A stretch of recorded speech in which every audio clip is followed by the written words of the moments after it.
Boa noite, amigos e amigas. Está começando mais um programa Toque do Coletivo Alvorada.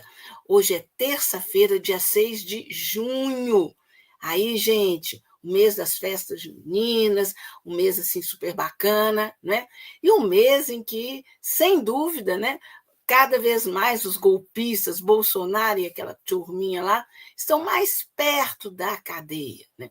Mas hoje o nosso tema aqui não é esse, mas tem a ver com esse também. Nós vamos falar sobre as rádios comunitárias, rádios e TVs comunitárias no Brasil, emissoras da maior importância, mas que são, eu diria, tão meio que relegadas, abandonadas pelo poder público, e essas rádios e emissoras de TV educativas, comunitárias, poderiam ser fundamentais para que as pessoas soubessem efetivamente o que acontece nesse país, no estado, nas suas cidades, porque a mídia corporativa, essa que se auto-intitula grande mídia, essa mídia aí comandada por 6 famílias, né, mídia oligárquica, né, essa daí esconde das pessoas o que acontece. Para vocês terem uma ideia, hoje, né, está continuando lá no STF o depoimento dos réus, né?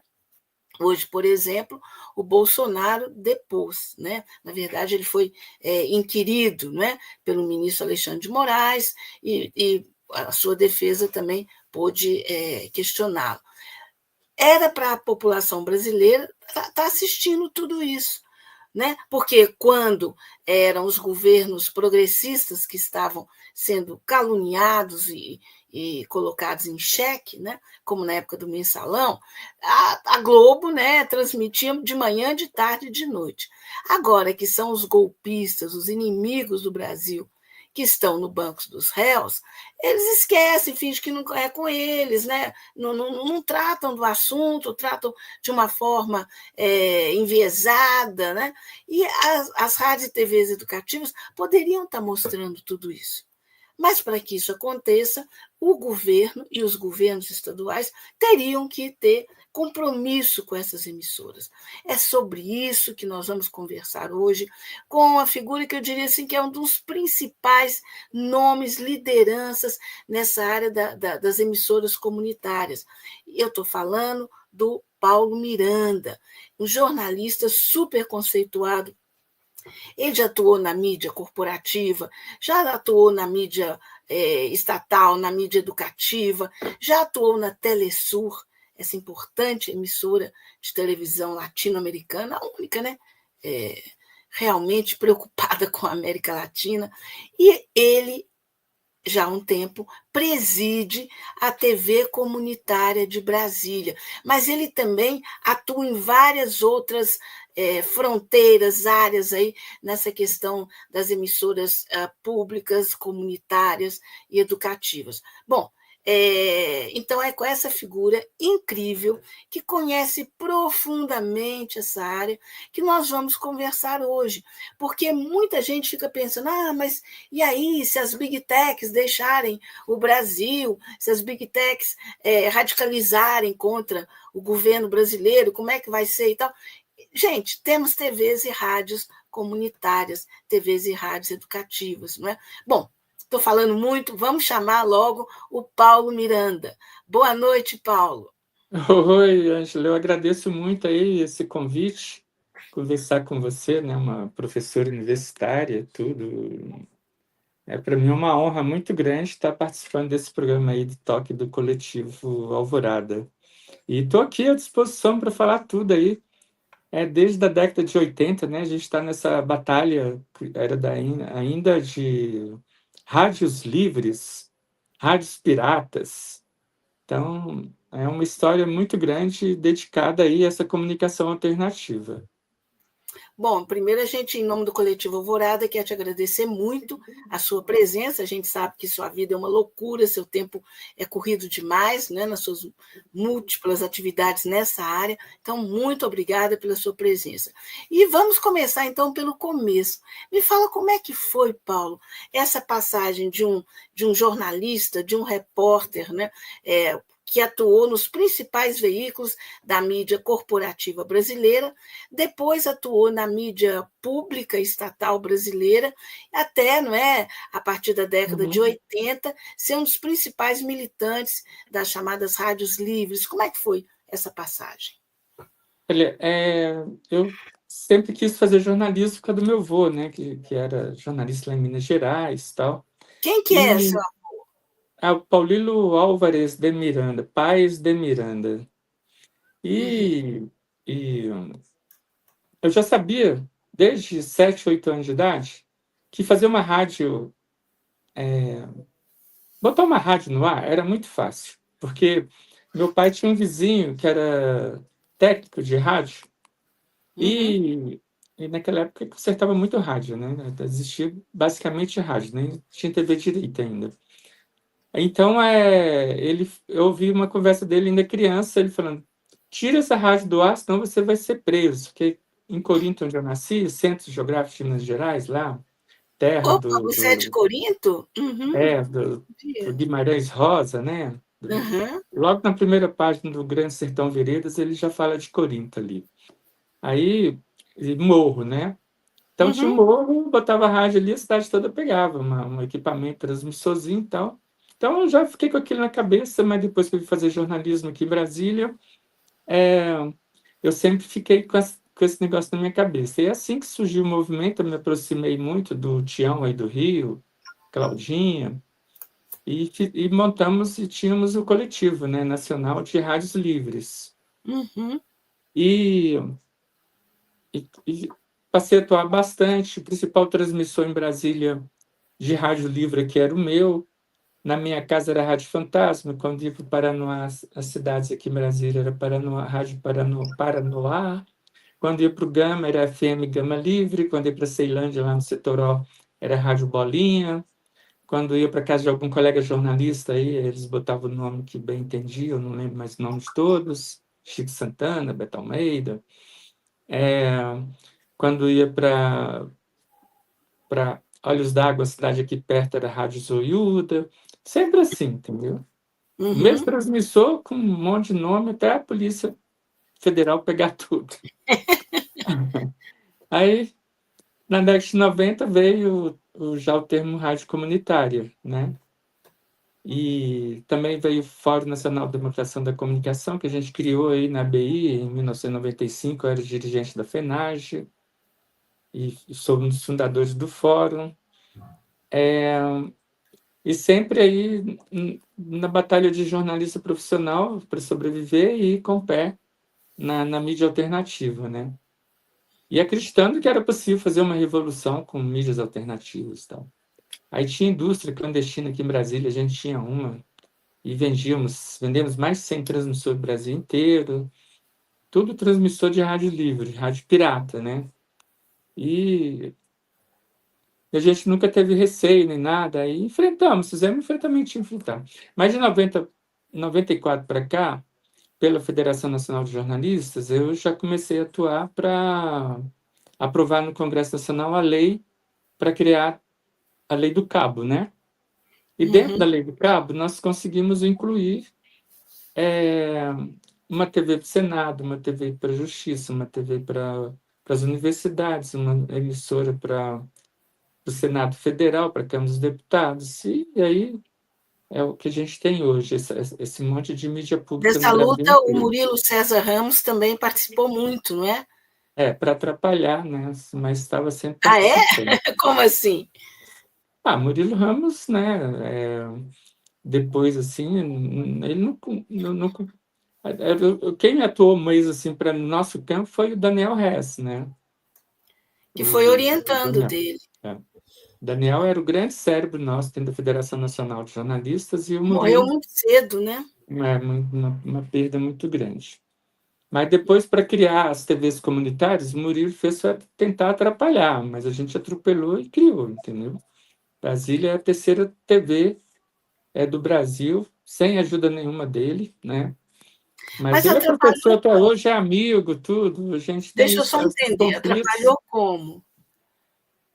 Eu criei diretamente com o presidente o Celso Cover, da NET, porque ele já tinha um canal que ele tinha criado lá, e como a gente queria a TV comunitária, ele financiou, fez a festa nossa de mais de 500 pessoas na estreia da TV, 13 de agosto de 1997. Foi com Celso Couve, que era o presidente, era o chefe do Murilo. E o Murilo só ficou sabendo uns dias antes e nem compareceu na festa de inauguração da TV comunitária. Não tinha o menor Porque o que eu interesse. sei é que a lei do cabo é que propiciou, não é? Tudo É, isso.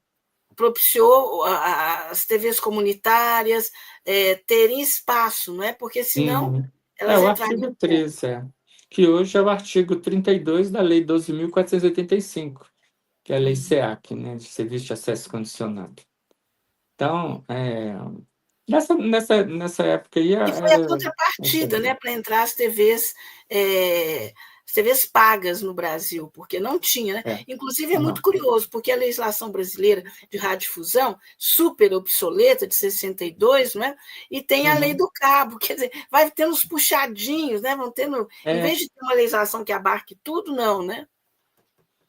e eu fui contra, inclusive, a lei de criação de lei para TV comunitária, porque a gente, por exatamente a lei de 62, da radiodifusão, só previa de 300 watts para cima. Então, quer dizer, de até 299, nós podíamos botar no ar. Aí a minha briga para que não se regulamentasse. Aí ficou aquela parte que quis regulamentar. Aí houve a grande derrota que entrou na lei, 1 quilômetro e 25 watts, coisas absurdas, né? Que ainda está valendo isso para as rádios e TVs comunitárias? Não, isso é só para rádio. Para TV não tem, porque TV é no cabo, né? Não é radiodifusão. Ah, TV é teledifusão, é uhum, Anatel.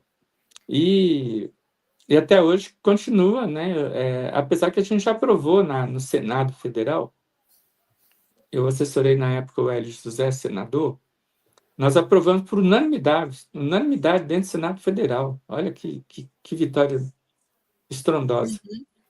O aumento da potência para 150 até 150 watts e 2 canais por cidade, ao invés de uma faixa, só como é hoje. uhum, Só que isso está parado na Câmara. O governo brasileiro nunca teve interesse, a Câmara não tem interesse, mas está lá parado na Comissão de Comunicação do Senado, que se votasse hoje seria muito bacana, até porque as comunitárias hoje estão muito dominadas por evangélicos e por direita, e não teria nenhum problema lá. Mas aí, como eles já fazem isso sem fiscalização na Anatel, que a Anatel só fiscaliza a esquerda, a direita usa 150, 300 watts. São emissoras tidas concessão comunitária, mas utiliza potência que é de rádio comercial e faz uma rádio comercial. uhum. Então, é um problema sério hoje que a gente tem no campo da esquerda, no campo das comunitárias. De 5.400 rádios aí, de 5.200 que existem, 2.000 realmente são comunitárias, o resto é rádio comercial comum, ou tem dono, é de pastor, entendeu? Pois é, Ou é aí católica. faz para a gente uma radiografia, porque já É. tem algumas pessoas aqui, inclusive, dando boa noite, te dando parabéns pela luta, mas nem todos que estão nos acompanhando sabem exatamente, né, como é que é É. esse campo. E é um campo Uhum. bastante complexo. Faz uma radiografia para a gente. Eu sei que são 5.000 emissoras de rádio comunitárias e Uhum. 120 TVs. Mas entra no detalhe. Quais são? Quem são? Você já começou a falar, né? Uma parte está na mão de É. evangélico, de não sei o quê. Como é que é isso? A direita gosta da comunicação. O problema é que a esquerda odeia comunicação, né? O governo Lula 1, governo Lula 2, governo Dilma 1, governo Dilma 2, e agora o governo Lula 3, continua no mesmo caminho. Não tem nenhum projeto para uma comunicação no Brasil, como diz a lei, o artigo 222 da Constituição, que é as emissoras públicas, as estatais e as privadas, né? Para as privadas, tudo, mas as estatais e as comunitárias, as públicas, são todas sucateadas e e cada um tentando sobreviver, cada um por si, Deus por todos, e não tem. É uma política nacional de mídia comunitária e pública no Brasil. É esse pool que a gente estava conversando no início, né, que poderia existir no Brasil para fazer frente a essa mídia comercial. Então, há um receio muito grande, o governo não tem medo. E o Paulo Pimenta, que era o grande defensor de rádio e TV comunitária no Congresso Nacional, vira ministro e dá uma banana para a gente, né? E só fomos recebidos de novo agora, dia 6 de maio, após a manifestação na porta do Palácio Planalto, que mesmo assim não deu em nada, porque eu, Jeremias, que é o presidente das emissoras comunitárias e pela 120 TVs, e sendo que uma é por satélite, eu posso explicar isso melhor nessa radiografia, para Uhum. 50 milhões, o Brasil é o único país do mundo que tem uma TV comunitária por satélite. 50 milhões que são pessoas da base assinante de TV por satélite no Brasil, né? Sky é a principal player, com 29 milhões de assinantes. Então, a gente está, assim, completamente abandonado, com força entre o governo. A reunião com o Sidônio, que não participou, mas o chefe dele de gabinete participou. E a única coisa que ele falava na reunião é que essa reunião tinha que acabar, porque a sala tinha que ser usada para uma outra reunião, que já estava atrasada. Então, quer dizer, saiu Paulo Pimenta entre Sidônio, o tratamento está sendo igual. Aí, na, na Secretaria-Geral, que é o Márcio Macedo, que é o ministro, foi uma reunião com uma assessora lá, assim, que eu nem sei que assessoria significa na escala da hierarquia da secretaria dele, do ministério dele, né, para a Secretaria-Geral. Então, assim, e até agora não deu em nada, ninguém chamou para mais nada. Então, assim, nós estamos numa situação muito complicada. Mas a Por quem que se exemplo, atribui esse aí eu começo a desinteresse? falar, né?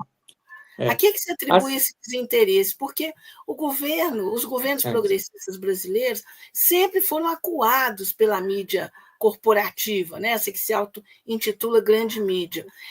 As TVs e rádios comunitárias seriam parceiros, né, nessa luta por uma comunicação correta, adequada, né? Então, a que se atribui esse desinteresse? É medo? O que é? olha, assim, eu vejo assim, receio, traição, porque se é defensor no Congresso, aí chega lá, vira ministro e dá uma banana, isso é trair toda a história da pessoa, como Paulo Pimenta fez, né? Então, por exemplo, a TV comunitária de São Paulo tinha CUT, de Porto Alegre foi a primeira a ser criada no Brasil, foi criada pela Central Única dos Trabalhadores, mais sindicalismo e tal. Aí o pessoal se afasta e o grupo que fica lá dominando é evangélico, igual Curitiba hoje, a TV Comunitária de Curitiba. É cheio de programação de evangélico, mas se tirar os evangélicos de lá, a TV morre. E é um negócio assim ridículo, entendeu? Quer dizer, tem uma TV comunitária para pedir dízimo, pedir dinheiro, pastores picaretas de direita. E, e quem é da esquerda, do campo da esquerda, fica frágil, igual eu que já fui presidente, tudo. Hoje não sou mais nada da Associação Brasileira de Rádio e TV Comunitária, porque está dominada pela direita. A TV comunitária do satélite que nós criamos, eu fui um dos principais cabeças disso, movi uma ação de 10 anos na Anatel, até conseguir o canal, né, com o Manuel Rangel, no último dia, nos últimos momentos dele de presidente da Ancine, assinou um documento passando o canal para nós, obrigando as players, né, de TV por assinatura do Brasil a carregar no satélite o nosso canal de acordo com a lei. 10 anos. Aí, quer dizer, a gente cria tudo e hoje ela está sequestrada por um grupo evangélico de direita, bolsonarista, Tarcísio, lá em São Paulo. Mas mesmo assim a gente consegue, bota a programação lá. Eu ainda sou diretor dela também, da TV Comunitária do Brasil, né? Mas sou minoria, sou fraco, entendeu? Porque o Lula, antes de tomar posse, a gente entregou para ele um documento dizendo o que nós queríamos com rádio e TV comunitária no Brasil. Aí a gente não consegue nada. Aí chega lá os caras de direita, igreja, e enche dinheiro, dá dinheiro, ou dá um dinheirinho básico só para sustentar, os caras mudam de lado e ficam só. As rádios e TVs comunitárias hoje no Brasil estão assim, nessa situação. Algumas só retransmitem a Com Brasil TV, as outras capengas, e assim, na luta muito grande para sobreviver, com uma legislação que o governo poderia mudar por decreto. Não muda.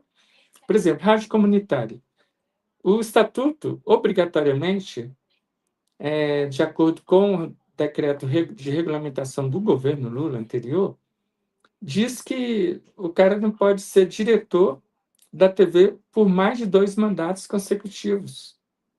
Aí, quer dizer, na comunidade ali, que tem 10 pessoas na luta pela TV, aí vence 2 mandatos, um é presidente uma vez, outro é outro, esses 10 não podem mais ser diretor da TV, do rádio. E o governo não muda isso, que fere, inclusive, a legislação nacional de associação, que não prevê uma regra dessa.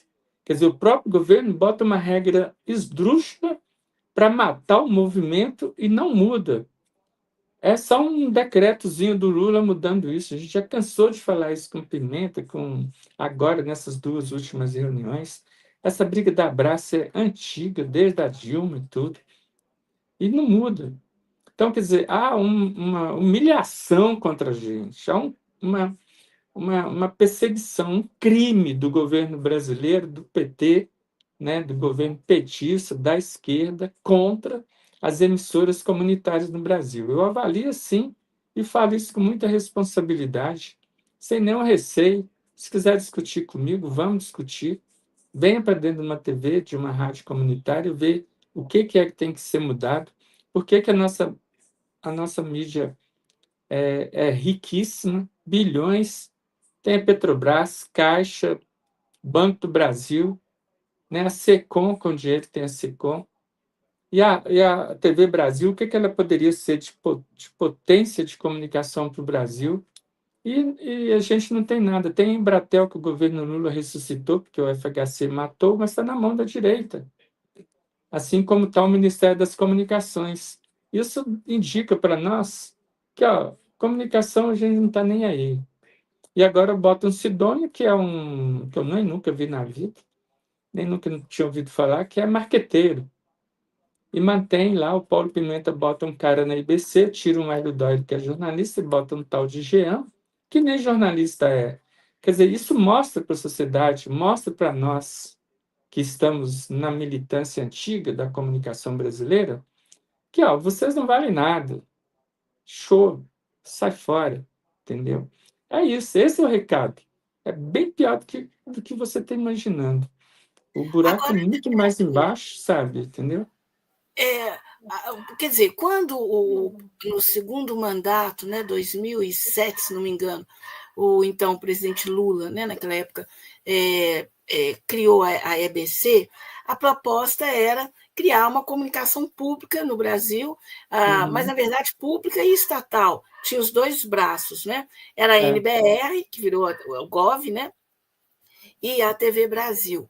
E, num determinado momento, o Lula até investiu. A TV Brasil chegou até a ter um canal internacional. Foi um período curto, você lembra disso, mas teve. O que aconteceu de lá para cá, que aquela proposta tão bacana de EBC desandou?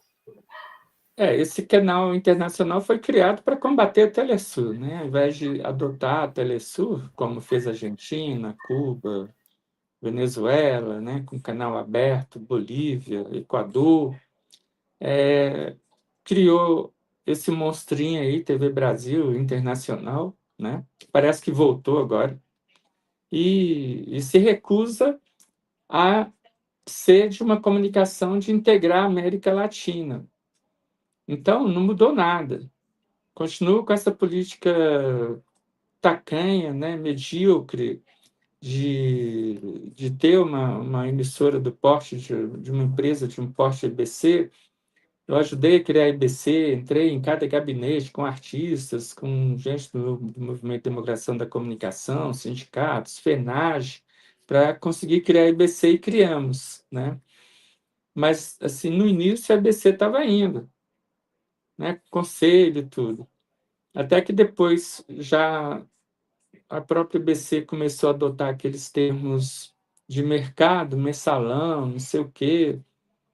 E, quer dizer, era uma empresa pública de governo utilizando o mesmo termo de mercado, ao invés de fazer contraponto. Na época do golpe, a gente falava, usa a IBC para combater o golpe. Mas o pessoal achava que não ia ter golpe, só a TV comunitária falava que vai ter golpe. Depois de falar, Lula vai ser preso. E a Dilma só chamou o Lula num momento que já não adiantava mais, né? Já estava tudo formatado para o golpe. Então, aqui em Brasília, a gente tem a TV comunitária aqui como um instrumento de luta muito grande, e a TV comunitária aqui de Brasília consegue se sustentar porque tem o patrocínio fixo mensal de sindicatos fortes, como sindicatos professores, sindicatos bancários, Associação dos Docentes da UNB, Sindicep, Sindisasc, né? Então, se sustenta ali Sintel, que é o Sindicato dos Trabalhadores de Telefonia, Telefônicos. Então, o movimento sindical aqui em Brasília vê a TV como um instrumento mesmo de luta e de comunicação, mas deveria ser assim no Brasil inteiro, né? O movimento sindical, o movimento social está dentro das emissoras para retomar essas emissoras que nós perdemos e que nós que criamos esse conjunto de emissoras comunitárias no Brasil, e de rádios e TVs. Bom, tem muita gente já conosco e muita gente dando boa noite e dizendo que bom que você está, mesmo que seja virtualmente, de volta à Terra, né? Quem está te dando boa noite? A Sofia Diniz, a Vânia Regina, o José Guilherme e a Carmen, e eles dizem que eles especificamente falam isso. Seja muito bem-vindo à Terra Natal. O José Guilherme Castro é um militante, você deve conhecê-lo, um militante também na luta aí É, permanente pela comunicação pública, não é? Pelas rádios comunitárias, TVs comunitárias. Bom, o Virgílio Dutra Pena também, te dando boa noite. E a Helenice, esse pessoal está aqui pelo meu zap, né? Helenice Pereira. Bom, vamos seguir então, Paulo. Ah, eu acho que é importante as pessoas entenderem, né, que luta é essa, a importância, a dimensão dessa luta. Né? No Brasil, hoje, o STF está julgando, né, o artigo 19 do Marco Civil da Internet, né, aquele artigo que deixa, que determina que para que se tire alguma postagem e tal das redes sociais, das plataformas, é preciso de uma determinação judicial. Né? Há controvérsia em relação a esse artigo, porque alguns dizem que isso é censura, outros dizem que esse artigo é inconstitucional, outros dizem que deixar a cargo das big techs, né, essa decisão é deixar o lobo cuidando do galinheiro. Né? Mas eu te pergunto, não tem uma outra discussão maior do que essa, que é o seguinte: se as big techs dominam essa tecnologia e, no limite, elas podem criar um apagão para um país, por exemplo, né? A gente dominamos a tecnologia, né, que está nas rádios comunitárias, que está nas TVs, né, e isso poderia ser o espaço de um eventual enfrentamento, no sentido de disputa de narrativas, digamos assim. Por que isso não é colocado em cena? O que você acha?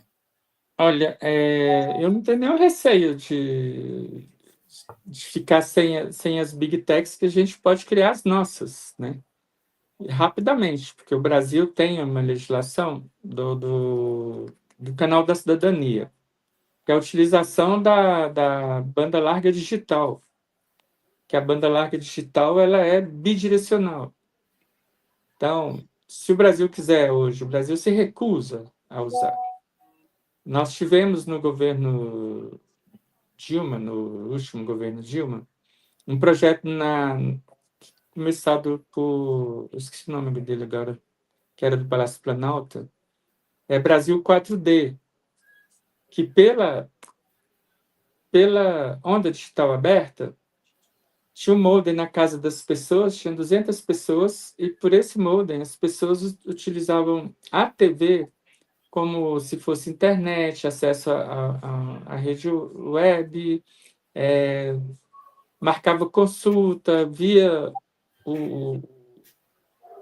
aquele que eu trabalhava na Secretaria de Trabalho na época, enviava para lá todos os dias, para a TV Brasil, a lista de emprego no Distrito Federal, para colocar nessa caixinha que essas 200 famílias recebiam. Então, tinha já esse projeto Brasil 4D, que não precisava das Big Techs hoje. O Brasil poderia, pela onda aberta digital, tendo interesse da Embratel e do governo brasileiro, utilizar a onda aberta digital para fazer internet de graça para todo mundo, para o Brasil inteiro, usar a onda aberta digital. A gente tem uma onda aberta, a gente tem uma onda digital no Brasil hoje, um modelo digital, que não tem utilização nenhuma. E essa lei foi criada pelo próprio Lula, né, o decreto 5820, que prevê a criação do Canal da Cidadania no Brasil, e a regulamentação, que é a portaria 489 de 2012. Depois eu sou basicamente o autor que mudou essa portaria, retirei de lá 18 itens para facilitar a implantação do Canal da Cidadania no Brasil, na época do Bezoini, que é uma portaria 6413/de 2015. Só que aí veio o golpe, isso está parado no Ministério das Comunicações e até hoje não saiu da gaveta. Nós não conseguimos nenhuma reunião no governo Lula III para discutir o Canal da Cidadania no Brasil, que prevê uma por município. Um Canal da Cidadania por município. Só que esse Canal da Cidadania não é uma mera televisão. Ele é multiplex, né? 4 canais ali. Um é para uso da população e do governo, do prefeito, com a comunicação com a cidade por onda aberta pelas emissoras, pelo aparelho de televisão, que hoje não é um aparelho de televisão mais só, é um monitor, né?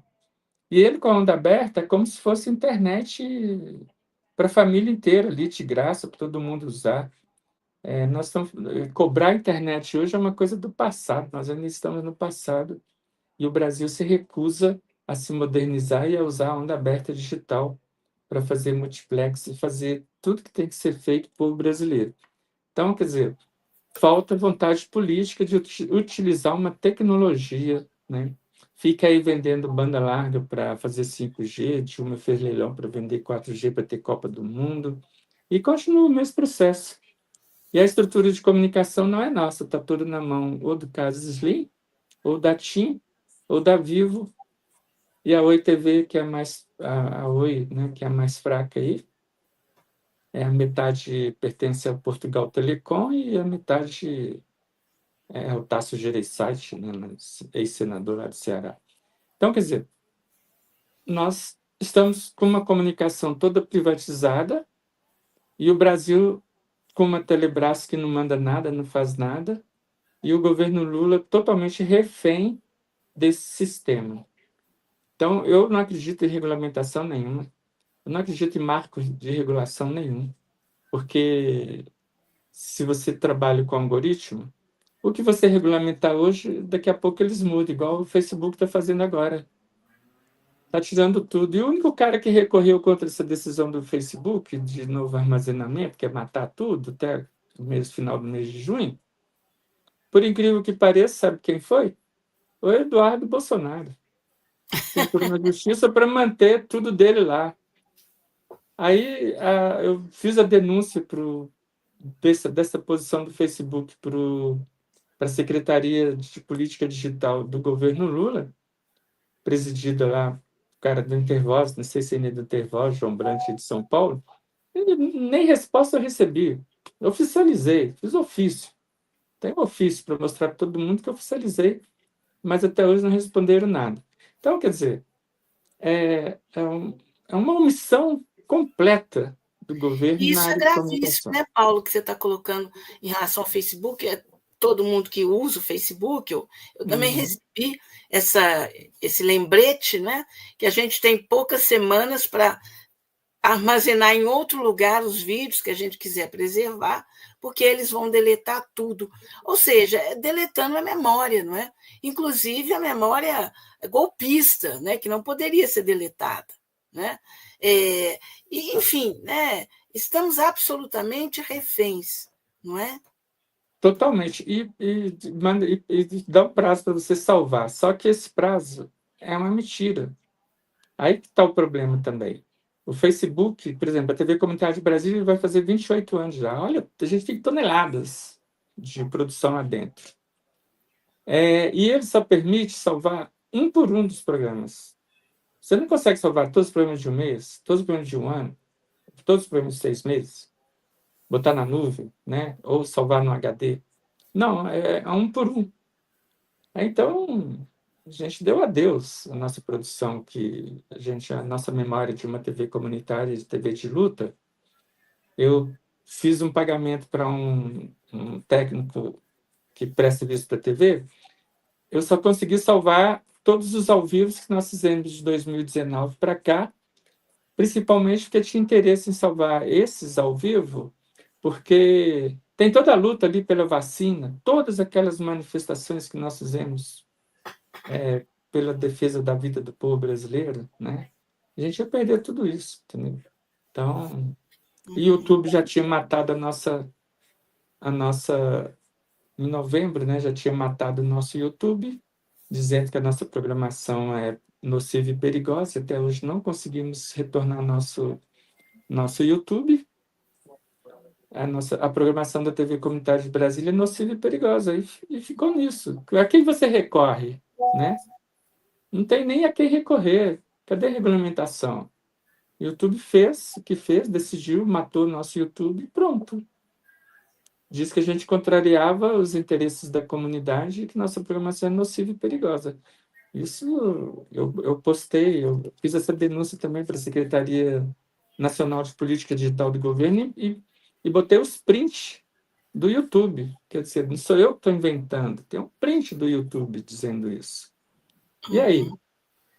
O governo, a gente não tem a quem recorrer, não tem apoio do governo, não tem apoio assim ninguém prestou atenção, eu não quis saber, né? Conversei com o presidente da CUT, de alguns sindicatos, a não ser a Maria Luísa, diretora da DUMB, que ficou muito preocupada, né, dos docentes da UNB, e perguntando o que poderia ser feito. Mas assim, Bom, tem aqui, Paulo, um comentário do Zé Guilherme dos Santos Castro, né? Ele diz o seguinte: quem promove a comunicação constrói o desenvolvimento cultural, econômico e político. Quem não promove, não constrói. Quem destrói, como os nossos governos, mata o futuro. Eu acho que você concorda com ele, mas eu queria que você comentasse essa colocação do Zé Guilherme Castro. o Zé Guilherme é um parceirão, né, lutador danado aí da Rádio Favela, tudo, e outras emissoras aí em Belo Horizonte. Por exemplo, a hora que o Facebook está matando tudo isso, o YouTube também elimina a gente do YouTube, e matou todo o nosso acervo de música, de artistas culturais aqui de Brasília, músicos autorais, né? Músicos de renome também que vão à TV.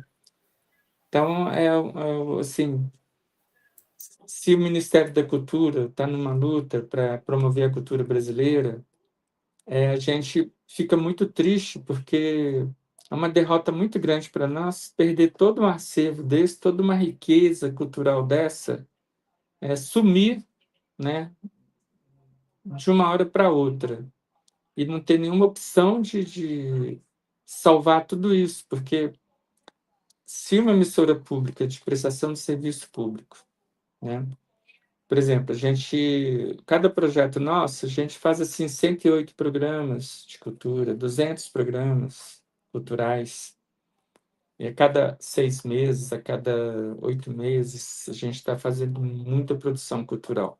Que a TV Comunitária de Brasília, a gente investe muito em cultura. Isso também rola nas rádios comunitárias, um acervo cultural imenso. Então, eu fico assim, muito triste e lamento muito da gente perder toda essa memória, nosso serviço, nosso esforço todo de longos anos e não ser respeitado depois, né? E, e também o que a gente sempre quis, que eu lembrei agora, né? Há muitos anos que a gente vem tendo essa luta. Primeiro, para se criar no Brasil uma política nacional de mídia comunitária alternativa, igual tem no Canadá, né? Que eu fui ao Canadá, conheci tudo. Trouxe a Alda dos Santos em Brasília. Ela coordena um fundo de 75 milhões de dólares no Canadá para as mídias comunitárias. Conheci a TV dos povos indígenas e esquimós, lá em Winnipeg. É uma TV riquíssima, lindíssima. E aqui no Brasil até hoje não tem uma TV dos povos indígenas. E se a gente tivesse uma política dessa, seria muito interessante. Segundo ponto cadê uma plataforma digital nossa para a gente utilizar no stream? Está vindo aí agora o stream, né? A gente está sendo perseguido também, eliminado, não só a TV comunitária, mas todas as TVs públicas estão sendo eliminadas da TV por assinatura a cabo, porque eles trocam o modem na casa das pessoas, botam o modem digital por streaming e tiram o outro modem usando mesmo a fibra ótica. É um crime, mas não oferece nessa nova caixinha, reduz o preço, aí todo mundo topa, porque reduz o preço, mas não transmite TV comunitária, universitária, TV Senado, TV Câmara, TV Justiça. Eu fiz um ofício para o Gilmar Tato, que é o secretário de comunicação da Câmara Federal, até hoje não recebi nenhum retorno. É do PT ele. Falei, olha, a TV Câmara está sendo eliminada. Mas ele não fez nada, quer dizer, ele é diretor de comunicação de uma estrutura como a Câmara dos Deputados, que é punida por esse mercado e não faz nada. Quer dizer, se eu tivesse o apoio deles, seria muito bom para nós, das TVs comunitárias. Isso Então, significa, por exemplo, Paulo, que hoje, né, essa semana, a TV Justiça está transmitindo o depoimento dos réus, não é? uhum. Bolsonaro, Braga Neto, esses golpistas, né, que estão aí a um passo da cadeia. Né? Então, quer dizer que em breve a TV Justiça também estará limada Não, ela desses. já está. Já está. Já, ué, TV comunitária, TV Justiça, TV Câmara, TV Senado. Só quem tem ainda o modem antigo é que está assistindo a TV Justiça. Quem não tem, não vê a TV Justiça, ela foi eliminada. Assim, é um crime contra a comunicação pública que está sendo cometido e não tem ninguém, a não ser praticamente eu e a TV Comunitária de Brasília, brigando, entendeu? Falando sobre isso. Eu escrevi artigos sobre isso há 2 anos atrás.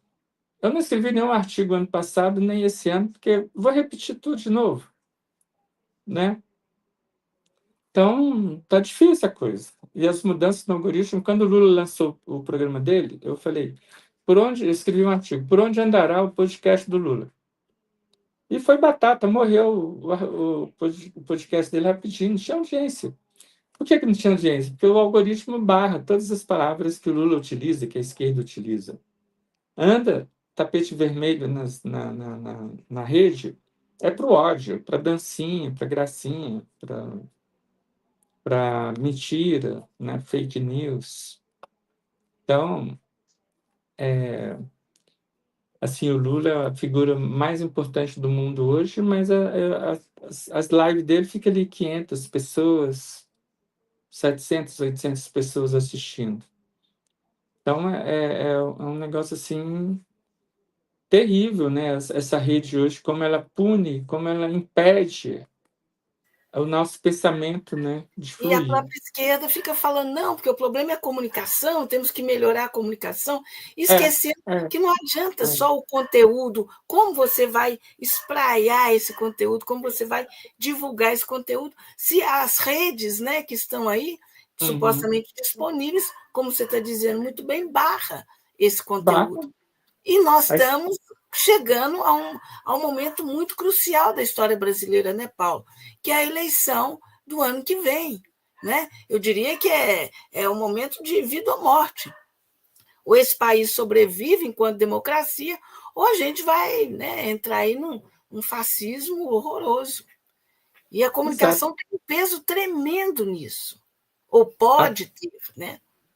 pois é, aí está o problema. A direita gosta da comunicação. Ela ocupa todos os espaços da comunicação. E a esquerda fica olhando, né? E, aliás, a esquerda ainda joga o dinheiro todo na mídia privada da fake news. Você vê que os grandes financiamentos da mídia, o grande dinheiro do Banco do Brasil, Caixa Petrobras e Secom, é tudo para as emissoras aí golpistas. Paga para apanhar e se recusa, né, a nos receber, se recusa a ler os nossos documentos, se recusa a ter uma política. Tanto é que agora a gente radicalizou, a gente decidiu, depois dessas duas audiências, eu, Jeremias, né, e que nós só queremos agora conversar com Lula. A gente não quer mais conversar com ministro, nem assessoria de ministro. Sem intermediários, né? Tem intermediário. Ou a gente conversa com Lula, ou a gente não conversa com mais ninguém. Porque não adianta. Não resolve. O Uhum. Lula tem que saber que a política que ele quer não chega na base. Entendeu?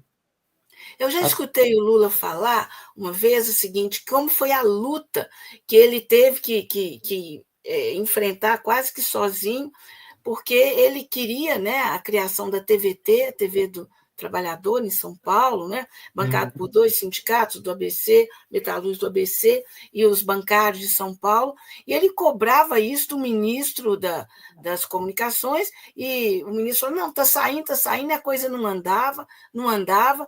Foi no finalzinho do governo dele, se não me engano, no segundo, né, que ele conseguiu que a TVT foi viabilizada. Então, você acha que as coisas não chegam nele? É muito problema para resolver? É muita pressão? Porque esse terceiro mandato não está brincadeira, né? É não. pressão para tudo quanto é lado, né? Aí nós corremos o risco de sermos eliminados completamente, a TV, as emissoras públicas, né? Porque se a Claro colocar, que é a principal dona da fibra ótica no Brasil, colocar esse modem digital na casa de todo mundo, 100% de cliente, não tem mais TV comunitária, não tem mais TV Justiça, TV Senado, TV Câmara, TVs universitárias, TVs legislativas. Será que o E STF tem consciência disso? É, que para eles é importante? é, não sei, porque eu nunca conversei com ninguém lá do STF, não sei nem quem está no comando hoje da TV Justiça, sabe? Entendeu?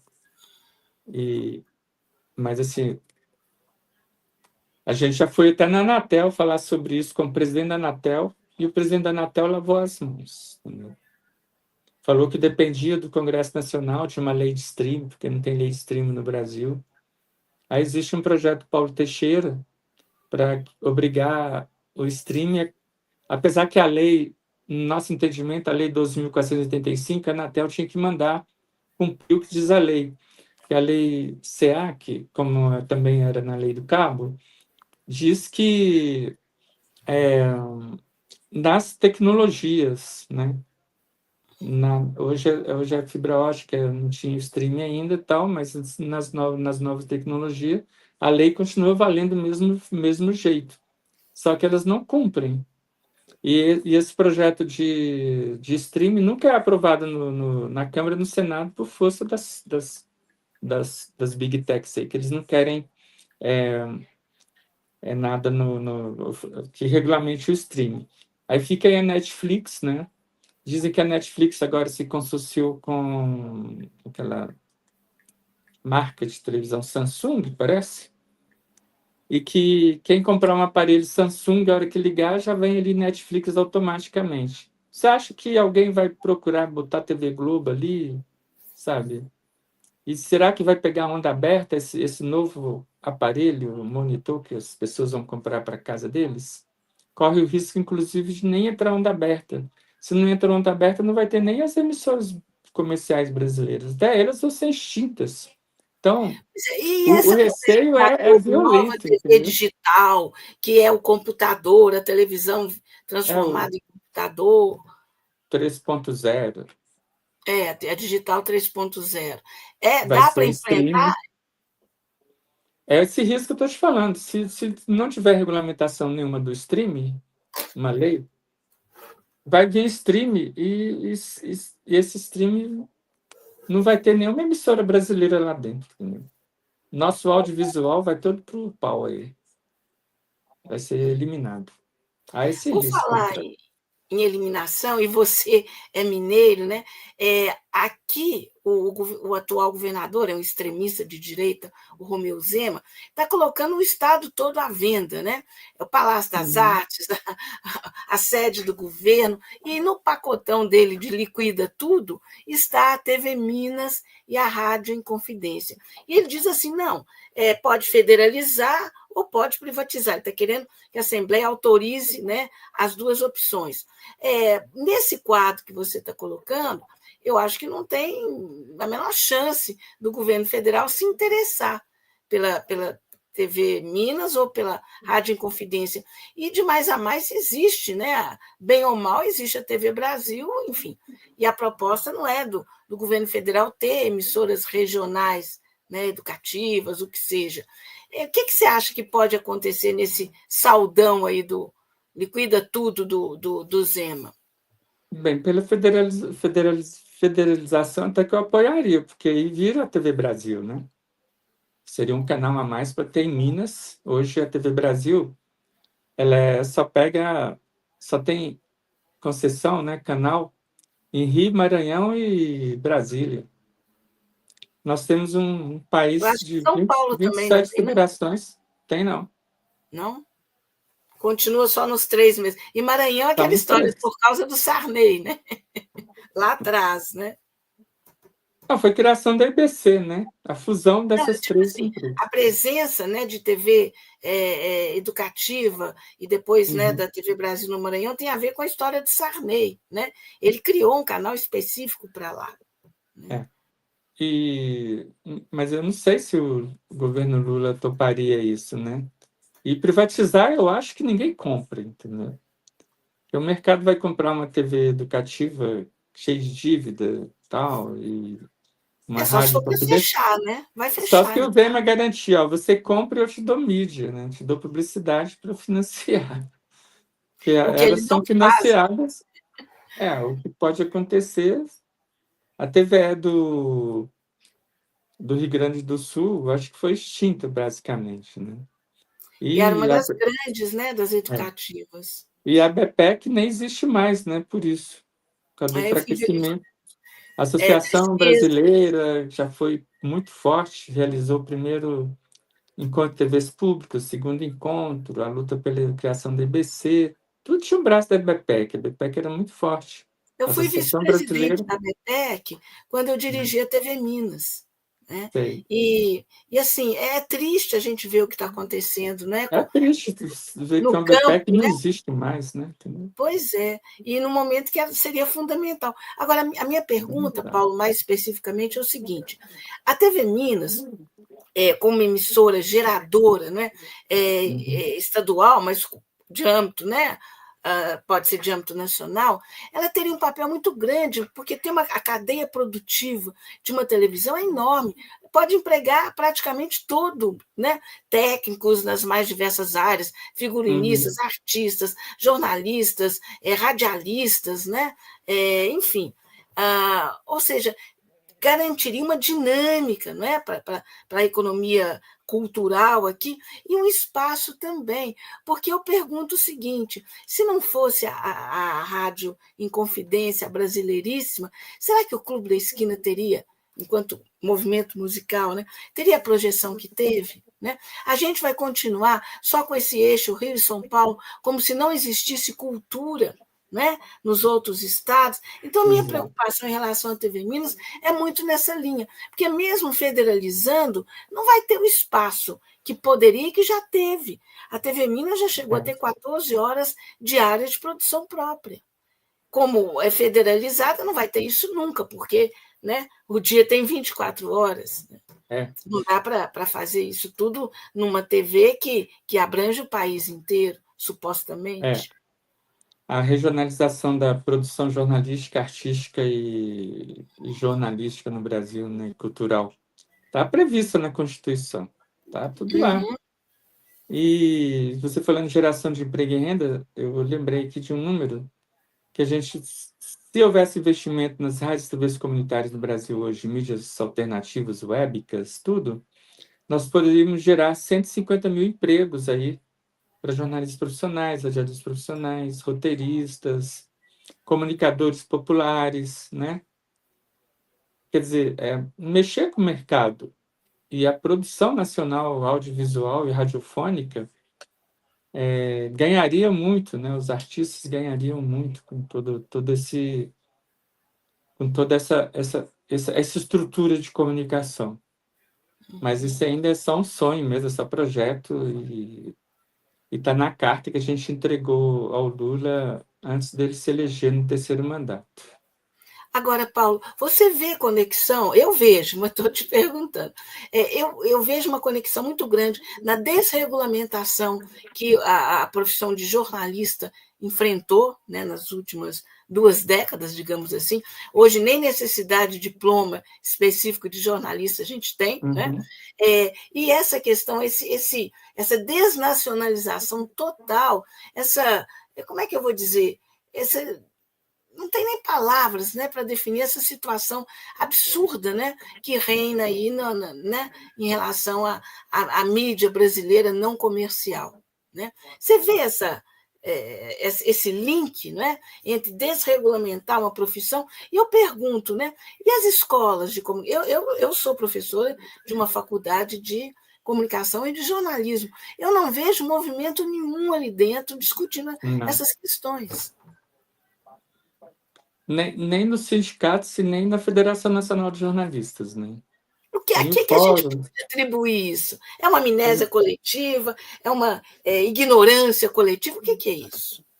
Um esse desânimo esse coletivo? ataque sempre existiu, né? Eu era representante nacional do estudante de comunicação, se não me engano, 80, 81, e teve aquele documento CX do Exército, né? Que depois nós formamos uma comissão no MEC e impedimos o fim dos cursos de comunicação, você lembra, né?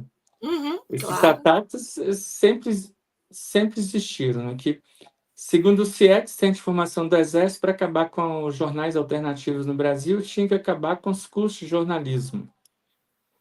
Então, eles não conseguiram acabar com os cursos de jornalismo, mas vem atacando o jornalismo, enfraquecendo os jornalistas, enfraquecendo o jornalismo, e um ataque feroz, né, às mídias alternativas e um sequestro violento do governo para que não haja nenhum espaço lá dentro do governo para fazer uma discussão de uma política nacional de mídia alternativa para o país, e muito menos dentro do Congresso Nacional, que a gente sabe que a composição de força hoje, quando a gente tinha, não foi feito, e agora é impossível.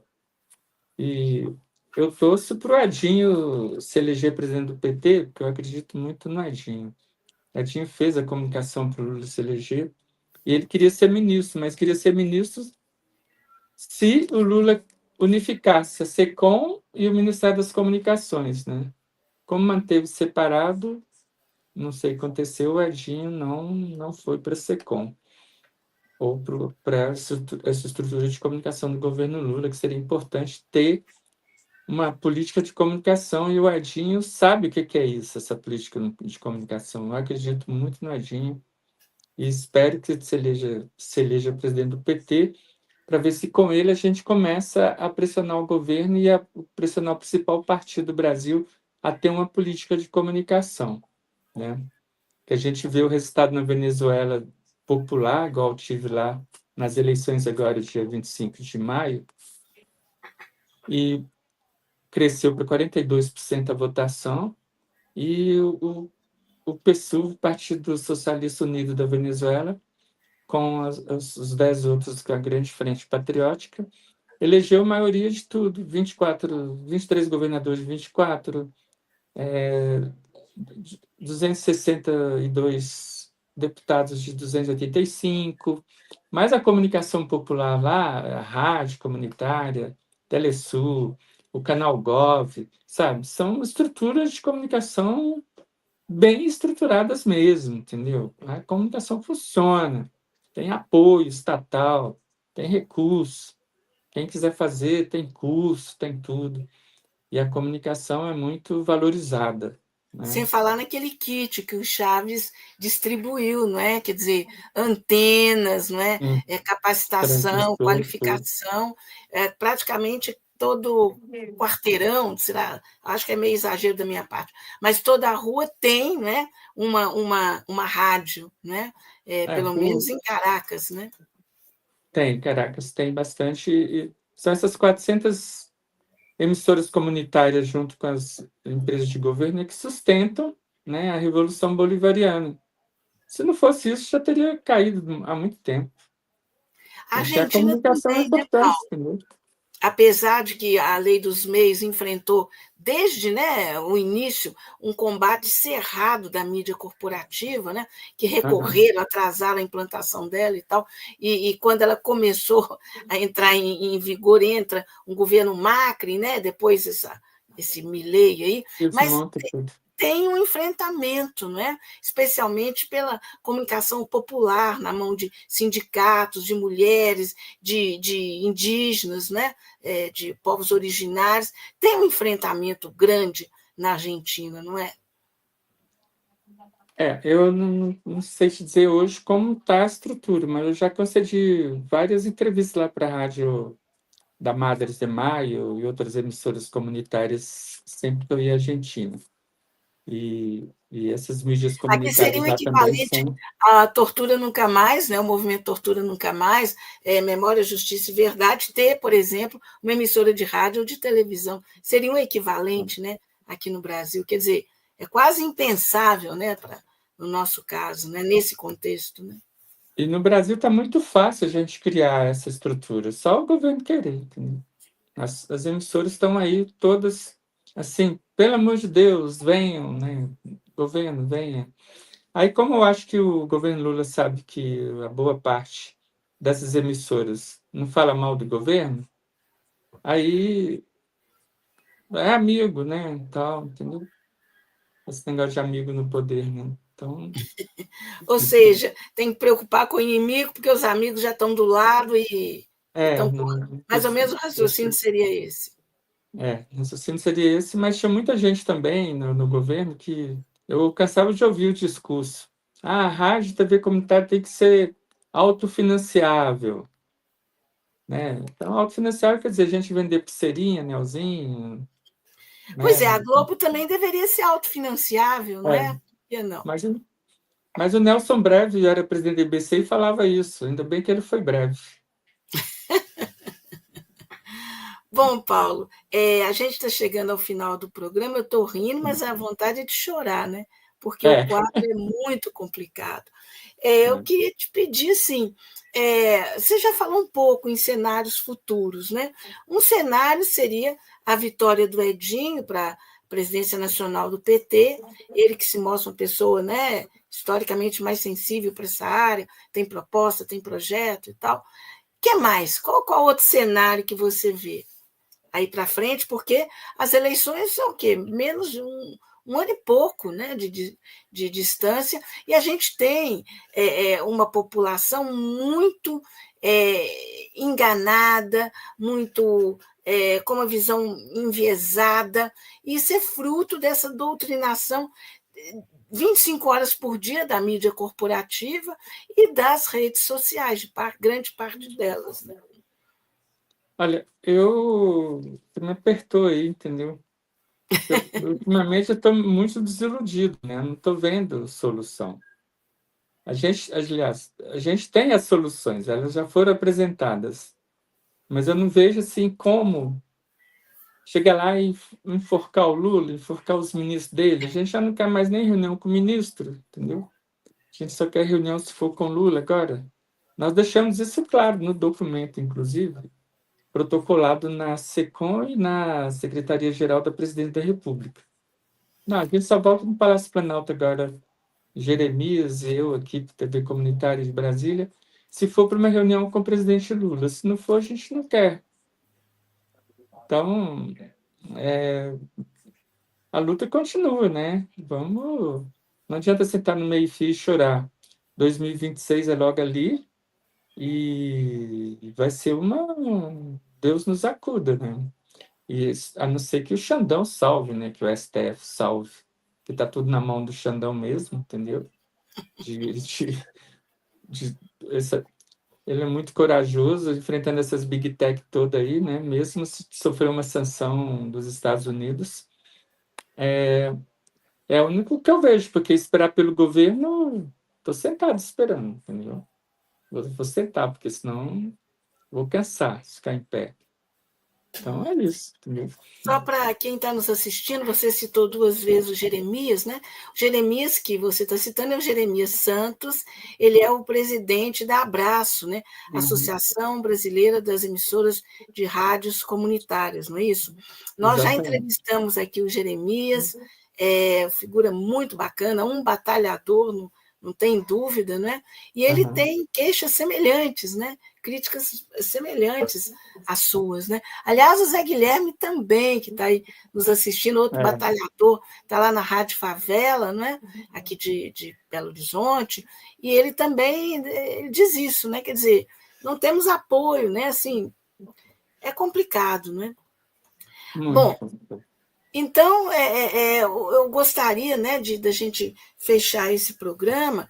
Eu faço minhas as palavras do Paulo também, porque a gente está vendo, né, as eleições se aproximando, a gente está vendo todo esse cenário, né, montado para bater pesado né, numa possível candidatura Lula, né, para bater pesado nas candidaturas progressistas, e a gente já sabe que não adianta eleger só o presidente da República, é preciso ter um Senado, uma Câmara, governadores, assembleias legislativas progressistas também. Muito desse engessamento, né, do governo federal hoje tem a ver com isso, né? Não tem maioria no Uhum, Congresso, tem uma Faria Lima, né, o mercado financeiro contra, né, uma parcela, né, dos militares aí a gente viu, né, golpista, né? Quer dizer, é uma pressão internacional muito grande, as big tech, é tudo contra, é quase tudo contra, né? Então, quer dizer, é preciso romper esse cerco. E isso que o Paulo Miranda colocou, né? Quer dizer, as emissoras comunitárias podem ter esse papel, um projeto, né, de comunicação pública efetivo para o Brasil pode ser fundamental. É o que o Zé Guilherme diz, né? Pode promover, né, o desenvolvimento em todas as áreas. Ou pode ser o contrário também, né? A gente naufragar. Não é isso?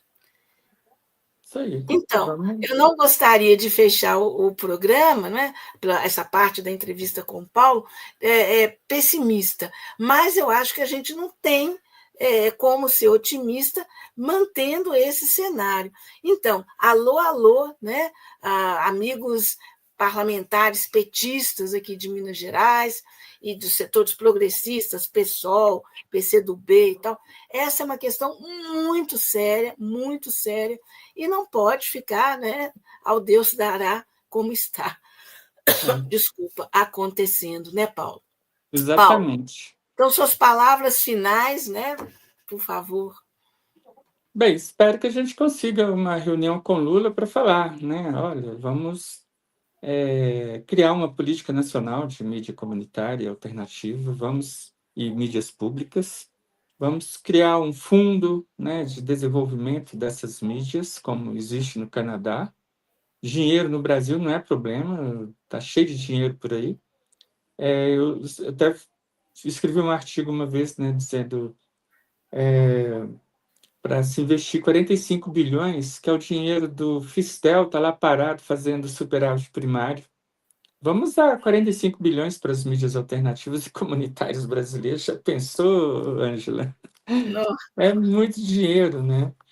Aí eu falei isso nessa reunião na SECOM lá, e eu vi de um você diretor falou da SECOM, 45 bilhões ou milhões? bilhões. Bilhões. É o Considerável. Fistel que está na conta telefônica, todo mundo paga Fistel. Uhum. Desde quando foi criado esse fundo, nunca foi regulamentado. E está lá parado o dinheiro fazendo superávit primário. Se usar esse dinheiro, tira 1 bilhão lá, 2 bilhões, vamos usar na mídia. O dinheiro existe. É só o governo querer. E não precisa do legislativo. É só medida do executivo.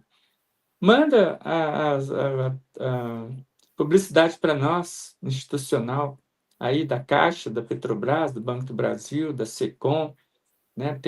Tem regulamentação lá na Secom, o Edinho deixou isso pronto lá, nos poucos dias que ele foi ministro, e está em vigor até hoje. Mas é só seguir, não segue porque não quer. Então, tem muitas alternativas. Vamos botar a Embratel para tomar conta das teles, né? Vamos reestatizar, se for o caso.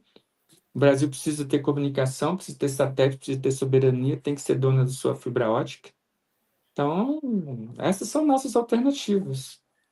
Vamos usar a banda larga digital no Brasil para promover internet para todo mundo de graça, promover a comunicação pública, né? Como o Inácio Ramonet falava, né?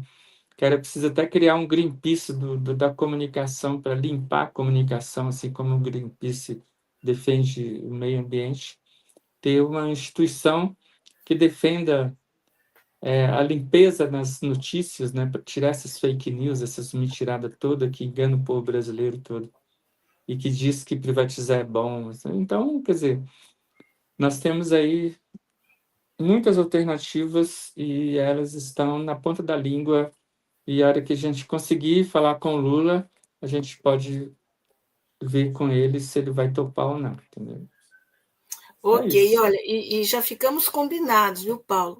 Assim que vocês conseguirem, você, né, e os demais, conversarem com o presidente Lula, a gente volta, vocês voltam aqui também, você volta, por favor, para contar como é que foi, o que ficou definido. E olha, Te chama para ir conosco, né? tem que ser Chama rápido, todo né? mundo. Porque É. o tempo está passando, né? O tempo está passando. Né? Pois é, ele enche aquele Palácio do Planalto lá o tempo inteiro, com os anúncios das políticas dele e tal, de N setores. Mas nunca chamou comunicação. Que receio é esse de encher o Palácio do Planalto de comunicadores populares, de professores de jornalismo, jornalistas profissionais, radialistas profissionais? Por que esse receio? Vamos fazer isso também, entendeu? Exato. Ok. Nossa, uma conversa muito esclarecedora, viu, Paulo? Muito mesmo. Nossa audiência, muita gente não tinha nem noção, né, do tamanho, né, digamos assim, das questões que envolvem essa área das rádios e TVs públicas, mas da comunicação pública e da Uhum. comunicação como um todo, né? Então, te agradeço muito e já ficamos, né, mais ou menos Combinado. combinados e espero que o presidente Lula o receba e ao grupo, né, que defende essa questão, o mais rápido possível, para a gente poder voltar a conversar e aí com luz no final do túnel. Valeu, Paulo. Brigadão, viu? Tchau, tchau. Tchau, querido. Bom, a gente segue para a segunda parte do toque do Coletivo Alvorada, e aquele finalzinho, né, que vocês já estão acostumados, quando eu comento, né, ações importantes que vão acontecer nos próximos dias e dou alguns recados também. E vou começar pedindo à produtora técnica, né, do canal, Alexandra Badaró, para colocar o card da manifestação que vai acontecer amanhã em Belo Horizonte, contra a visita do prefeito de Belo Horizonte, do Álvaro Damião. Né? O prefeito de Belo Horizonte, né, ele está em vias, né, de ir a Israel para uma viagem, né, a convite do governo do Netanyahu, para conhecer os sistemas de segurança de Israel. Né? Gente, ele ter aceito, né, esse convite é de um despropósito absurdo. Israel é um país que está não vou dizer em guerra, porque os palestinos não têm exército, não, né? Então como é que você faz guerra contra um povo desarmado? Né? Na verdade, o que Israel está fazendo é um genocídio contra a população palestina. Já foram mortos mais de 60 mil pessoas, a maioria mulheres, crianças, ou seja, pessoas desarmadas, né? Bebês. E ir a um país desse, nesse momento, conhecer sistemas de segurança para trazer para cá, pelo amor, né? Tenha paciência. O ex-prefeito é muito, né? Não entende nada de nada, ou não sei como qualificá-lo. Então, amanhã. Ah, não, esse card, eu acho que tem um mais recente, quer ver? Deixa eu dar uma olhadinha aqui. Esse é. Deixa eu procurar aqui, só um minutinho. Eu vou achar. Só um instante. Aqui.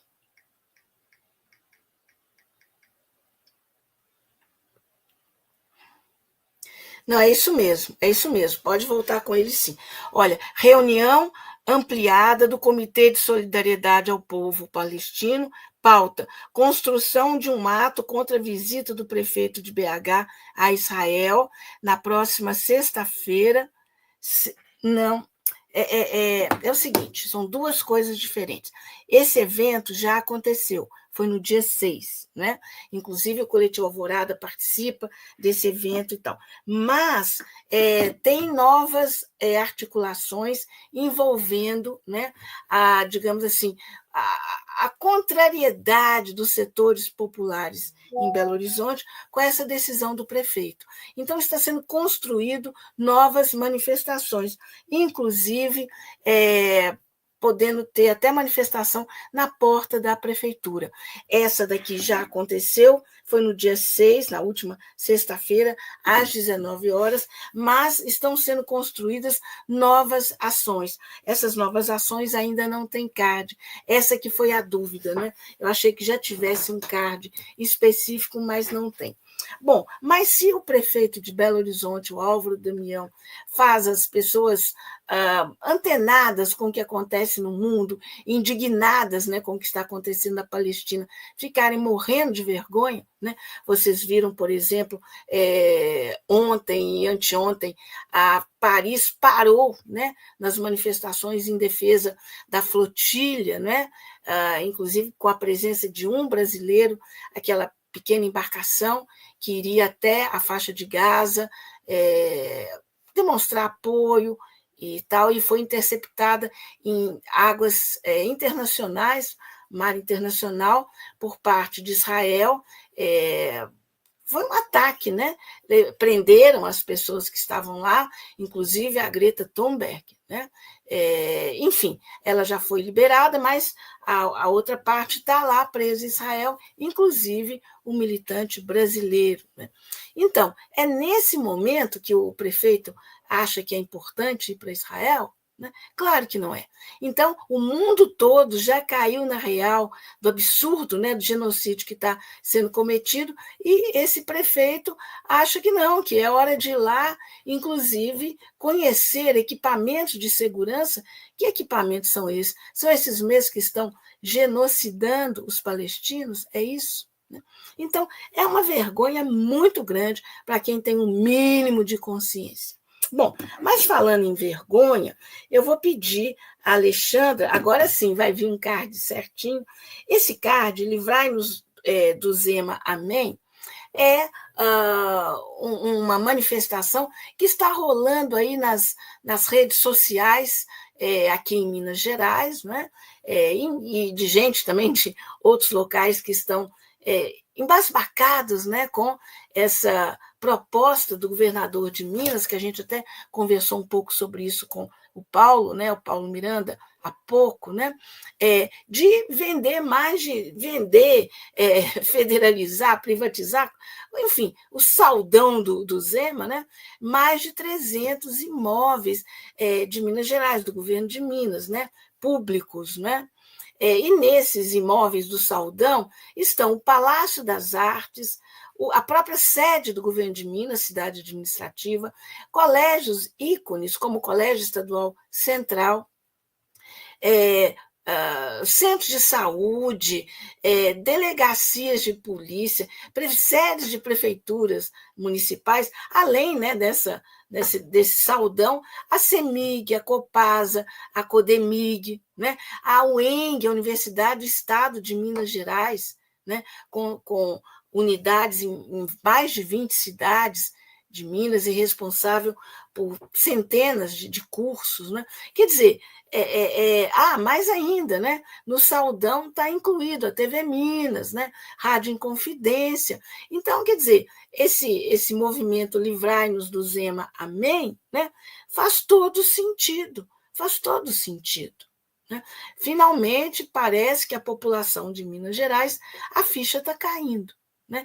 Porque não são só esses os absurdos, né? Tem outros aí, a gente poderia ficar até amanhã de manhã falando dos absurdos desse governo também de extrema-direita, né? Como Minas Gerais votou errado, né, gente? Como Minas Gerais votou errado e confirmou o voto errado no Zema, né? Mas aquela história, né? É vivendo que se aprende. E, por último, eu vou pedir a Alexandra para publicar também um card que também está circulando com muita intensidade nessas últimas semanas nas redes sociais, que é esse sobre uma comparação do jornalismo, né, a chamada grande, auto-intitulada grande mídia brasileira, Globo, Estado de São Paulo, que se auto-intitula Estadão, Folha, Veja, né, seria um jornalismo, é um jornalismo de manipulação comparado à farmácia de manipulação. Você lá e manda fazer do jeito que quer. Né? Então, a notícia nesses veículos ela é apresentada não do jeito que ela é, né, como deve ser, mas é apresentada como interessa aos donos dessa mídia, né, como interessa aos anunciantes dessa mídia, como interessa à classe dominante brasileira. Aliás, foi muito disso que foi falado, ou praticamente tudo disso, com o Paulo Miranda, né? Quer dizer, a importância das rádios e TVs comunitárias está exatamente porque elas não são emissoras que manipulam. Ao contrário, né? Elas estão muito próximas da comunidade, elas estão sintonizadas com os anseios daquela cidade, né? Daquele bairro, daquela região. Então, não tem como manipular. As pessoas estão muito de olho. Né? Então, é isso, né, gente? Um momento difícil, mas também um momento muito rico, né? Eu acho que a gente pode sair dessa situação tão ruim na comunicação para algo muito melhor, né? Então, eu sou uma otimista permanente. Então, eu continuo achando que vamos conseguir dar a volta por cima. E sou otimista também. Eu acho que em breve o presidente Lula vai chamar o Paulo Miranda e outras pessoas tão importantes dessa área aí, né, para uma conversa e a gente vai finalmente, né, poder falar. Temos uma comunicação que faça jus, né, ao que acontece, que faça jus à realidade brasileira, faça jus às melhorias, né? Porque se na área de comunicação as coisas estão muito ruins, a gente vê muitos e muitos avanços no governo Lula em outras áreas, né? Olha a geração de empregos, né? Olha como que tem melhorias incríveis na farmácia popular, no próprio SUS, não é? Todas as áreas estão avançando. A comunicação é que está aí emperrada para trás. Mas eu sou otimista, eu acho que isso vai mudar. Bom, agora, né, o Paulo também fez um alerta muito importante, né? Quer dizer, olha aí as big techs, no caso a Meta, Facebook, né, mostrando as garrinhas e já vão detonar com todos os vídeos, né, que a gente tem aí, a gente deixa, né, guardados na nossa rede social, Facebook, outros, né? Eles já vão limar isso tudo.